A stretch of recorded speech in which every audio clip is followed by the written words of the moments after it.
Hello, good evening. I'm happy to see there's still someone out there.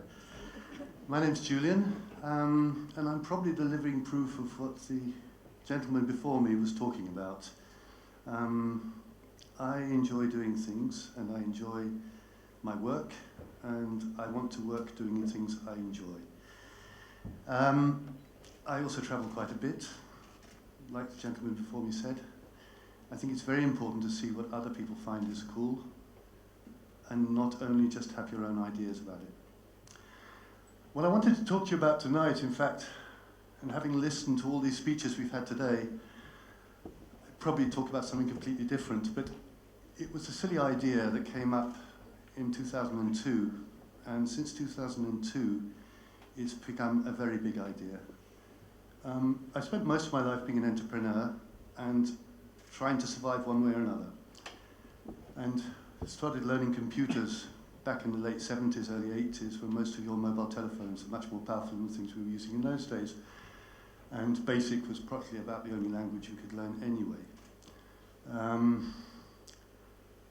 This idea came out from a silly problem we had at that time. Joining the dots, international police access in over 2/3 of the world. Did you know it's not possible to call the police abroad? I'm a British citizen. We're sitting here in Bratislava. If I telephone a policeman in the UK and tell him about a problem, the first reply he'll have is, would you come to your constabulary, please, and get a crime number? And the second question is, why do I have to call the police abroad anyway? The other point is, even if you do reach the police abroad, you probably can't speak their language, and you don't know what their procedures are. So, this saying from a Polish gentleman, I think is my translation. It's not very good, but it about sums up the problem of communication in different languages. A lot of what we think we say is interpreted another way by other people. And in my business, which is running a network of security companies, explaining what you want to say is absolutely of primordial importance. This is why we want to call the police abroad. We run a network of monitoring centres throughout Europe, and our core business is monitoring high-value freight. Now, everything you can think of, everything you have on you, has been sitting in a truck at one point or another. Some of these trucks, if it's a load of mobile telephones, can be worth up to 25 million euros per truck. It's rolling day and night, driven by a gentleman or a lady who's probably pretty badly paid, parking just about anywhere, and give the person a few bucks extra and they'll turn a blind eye and you can take everything they have. We're watching mobile telephones, televisions, luxury goods, fashion items, cigarettes, alcohol, perfume. You care to name it, it's sitting on a truck. It's actually the #1 target for organised crime in Europe at the moment. It's a bit like the shopping cart for the organised gangs of Europe today. I won't say they come from East Europe, I won't say they come from West Europe, they come from everywhere. We have as many problems in the UK and probably less problems in Slovakia, for instance. The figures on the screen present a sort of apocalyptic view of just about what's stolen, and these data comes from about 2008, 2009. I couldn't find more up-to-date stuff. It speaks for itself. Every company, whether it's called Sony, Samsung, Microsoft, puts about 10% of its total production in foreseen insurance costs for loss. They can't insure themselves. You can't insure a truck with 25 million euros worth of stuff on board. It's just prohibitive.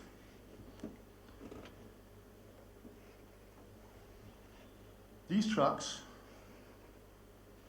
and also a lot of high-value vehicles, are being monitored 24/7 by a network of monitoring stations throughout Europe. However, if we take an example, our monitoring centre in Bratislava watched today probably in the order of 450 to 500 trucks, just today. What happens if one of those trucks was attacked in the UK?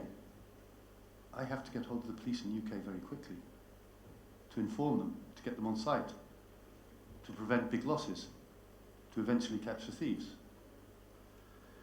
And this was the challenge we had back in 2002 with a company called Intel that was transporting a lot of stuff from the German ports through to Hungary for IBM, who were manufacturing hard disks in Hungary at the time. And each container was trundling across Europe with about 25 million euros worth of computer chips in it, and on average, once every 2 months, someone stole a container. It disappeared in the blue. And the monitoring centre in Norway couldn't call the Austrian police, couldn't call the German police, let alone the Hungarian police. Not possible. So a few of us got together with an idea how we could solve this problem. In police terms, information about a crime that gets to them within 60 minutes of the crime happening is the most important information they can get. It's called the golden hour.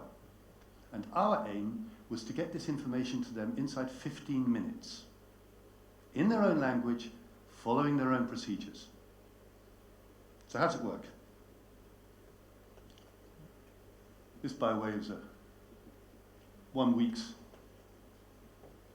attack sometime just before Christmas.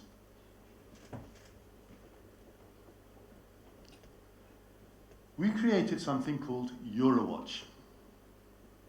Nothing to do with watches.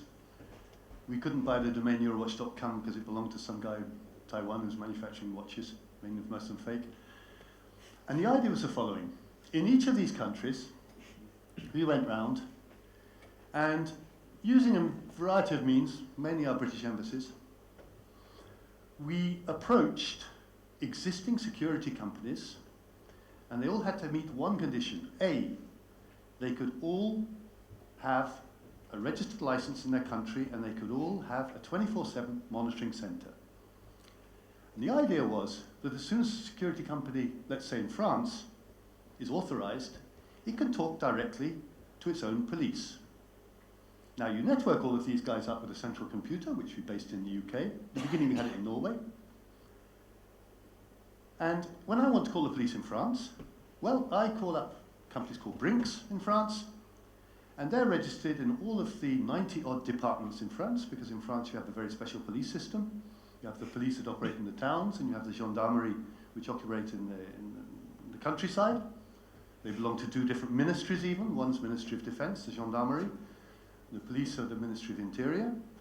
And we discovered that we could actually get information to the French police within 15 minutes. Happened quite often because there was a lot of stuff coming out of Austria, manufactured by a company called Austria-Tabak, cigarettes. It was going into Spain, France, and this, that, and the other. And in the very first year we started up, we were already getting a lot of success. We were backed by then Austria Tobacco as a people who said that they really wanted to try this out with us. Microsoft, Nokia, which has since disappeared, all decided that they would go along with our idea. They wrote it into their tenders for transport and said, if you want to transport our goods, you have to choose a transport partner that is registered with EuroWatch. Our business model was very simple. Each truck took a yearly abonnement to us and paid a sum of money each year and was covered for this service. All other costs were covered by us. So on one side, in Slovakia, where we were monitoring the most of our business, because in Slovakia is where we find the most languages available, we were able to contact all of these countries, and in fact the map's grown a lot now, because we've also got the Middle East in there, we've got Iran, we have China, we have the whole of the United States, we have the whole of South America, we have Australia, and we in fact cover 2/3 of the world. Here's an example of what we have in each country at the moment. They're all independent companies. They're all run by their own people. They don't have anything. They just have a contract with our central unit saying, if we get called to call our local police, we'll do it. Basically, that's how it works. Most of the trucks, vans, vehicles today are equipped with GPS tracking systems. A lot of them have little contacts in the back doors. Not a secret. As soon as you open the back door, sends an alarm into us. We call up the driver. If he doesn't answer, we set up the alarm. If he does answer, tells us something's wrong, we set up the alarm as well. It's, as we say in German, an Idiotensicher, an idiot-proof system. Once we've got a definite idea of what's going on, and that's very important because we don't want to disturb the police with any form of false alarm, we will then register this incident on the central computer, and we will simultaneously call the police in the country where, with the partner, sorry, in the country where the incident is happening. So we take the example of our Greek friends who are monitoring a tobacco truck, and the incident is happening in Finland. Then the Greek partner, which is G4S, will be calling the Finnish partner and saying, listen guys, log on to the central computer, all the details are there, the GPS position and everything, the number of the truck, the name of the driver, the telephone number, absolutely everything's there. It's also written in Finnish for him. It's also got a user code for the police. Please call the police, give them this information and require their assistance to help the driver with his problem. And it works. And it works very well indeed, because since then, a lot of people are contacting us now to give advanced information. We recently helped the Italian police arrest complete bands of criminals, thanks to internal information. Truck drivers are calling us saying, hey, I'm being followed by a dark-coloured car, it's a bit strange, here's his number. The police love us. Why? Because they're getting verified information very quick. It's good for their publicity. They're catching thieves. It's good for industry. The products are getting there on time. Another side effect of this business has been that a lot of automobile constructors, over the last years, are starting to equip their cars with intelligent modems and GPS units. Because modern technology, we can talk about Aston Martin, we can talk about Jaguar Land Rover, Mercedes, BMW, Audi, are all preparing for the year 2017, where every car in Europe has to be equipped with eCall. And eCall is more or less a network of call centres. At the moment, it's our network of call centres. So the little idea that got born in 2002 when nobody had the faintest idea about what eCall would be, actually is becoming a mountain. And it's a very interesting, developing and exciting prospect that goes on. It all started with a couple of, what a lot of people thought were a little bit silly people, making a mountain out of a molehill, as we say in English. But the reality of it has been that, that's where it is today, and that's where it's going. Jaguar Land Rover, as of July this year, will equip all of their vehicles with these modem systems over all of Europe, because they have to. They're doing it in advance. BMW, Audi are doing the same thing. Aston Martin were the first ones to do it, but it's a luxury end, and hardly anyone ever stole an Aston Martin anyway, outside of England. But we have seen the growth of this little idea into something much bigger. We didn't have money. We didn't actually need money. We needed a lot of enthusiasm and a lot of movement. And that's how it worked. The rest of the slides, well, these are from our servers. You'll notice that our version of Windows is not the most modern. I always say we're working on Windows 68, but that's what we can provide the police at any moment. This was a real incident in Europe, in Austria actually, alongside the Danube. Quite an old one, but it was a successful one. We don't win them all. We do win the majority. But what we are sure is we're the only people to do it at the moment, and it's part of just about every tender that goes out for anything that's transported. And it's a very interesting prospect. There are lots of ideas out there. There's lots of things to do. And what the previous speaker was saying is very, very true. Sometimes once one gets past your existential problems and the natural things of life and sit down and watch life a little, you can come up with other things, and with a bit of perseverance, a lot of energy and a great deal of enthusiasm, it can go quite far. Thanks for your attention. Any questions?